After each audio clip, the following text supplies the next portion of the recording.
Bonjour à tous, c'est Claire, bienvenue dans cette vidéo où je vais vous présenter les énergies pour la semaine prochaine.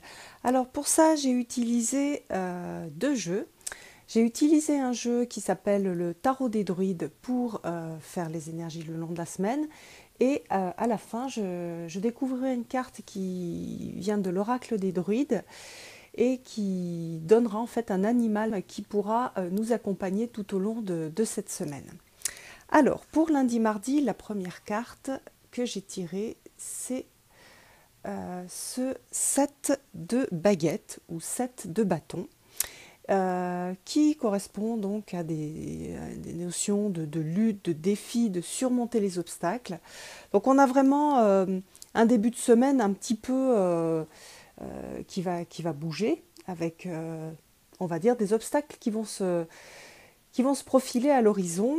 Alors, qu'est-ce qu'on a comme message dans cette carte-là? D'abord que chaque fois qu'on résout un problème, eh bien, on renforce en fait ses capacités, on gagne en fait en expérience, donc c'est pas forcément quelque chose de négatif, c'est aussi des choses dont il faut se gratifier, qu'il faut voir. Dans le journal de gratitude, quand on a surmonté un problème, c'est important de le noter et de se féliciter. Et puis donc voilà, ça va être 2 jours un peu voilà, de petits challenges, de petites difficultés à surmonter, des moments un peu où il va falloir défendre ses positions, comme on voit ici sur l'image. Et puis pour mercredi, jeudi, vendredi, on a cette carte qui est la carte traditionnellement appelée la tempérance, qui a un nom différent dans ce jeu-là, et qui apporte en fait un message comment dire, de guérison, un message de circulation. Le message en fait dans le petit livre, c'est laisser l'intérieur et l'extérieur, le masculin et le féminin s'unir en vous pour donner naissance à votre moi créatif. Je trouve que c'est très bien exprimé, c'est très beau. C'est un arcane majeur, donc on a une énergie beaucoup plus puissante et plus importante qui va aussi déborder sur les autres jours.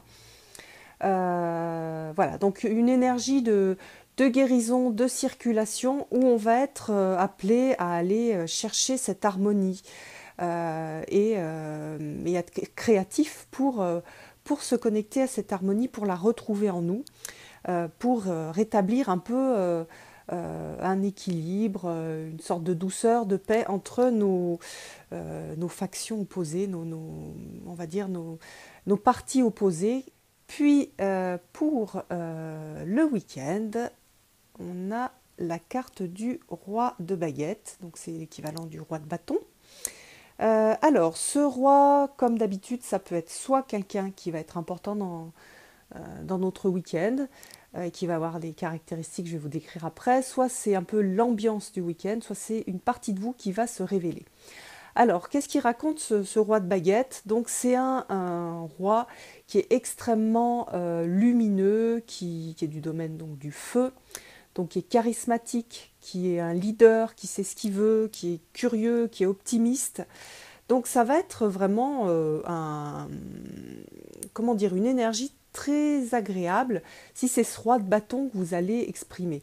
Alors dans les côtés négatifs du roi de bâton, on a un côté un peu voilà, maintenant vous n'avez pas le choix, vous devez me suivre. Il y a un côté leader, mais leader un peu abusif. Donc ne soyez pas ce leader abusif, inspirez les autres par votre charisme, par votre envie de vivre, par votre optimisme, mais gardez bien en tête de respecter les autres. Même chose si vous avez un roi de bâton dans votre week-end qui vous croise. Laissez-vous inspirer par ce côté solaire du roi de bâton, mais ne vous laissez pas écraser par sa forte personnalité. Donc, l'animal qui nous accompagne pour toute cette semaine, c'est l'abeille. Alors l'abeille, c'est un animal très très intéressant parce qu'il parle de communauté, de fête, du fait d'être avec les autres. Dans le livre, l'auteur, comment il s'appelle, Philippe Cargom, nous dit que même si ça paraît impossible, l'abeille nous murmure qu'une vie harmonieuse en communauté existe. Nous devons, pour tendre vers elle, harmoniser nos relations avec la nature, rendre hommage au soleil et donner à l'esprit ou à la déesse la place primordiale qui leur revient. J'adore ce qui est écrit dans le livre, j'aime beaucoup, beaucoup le livre d'accompagnement.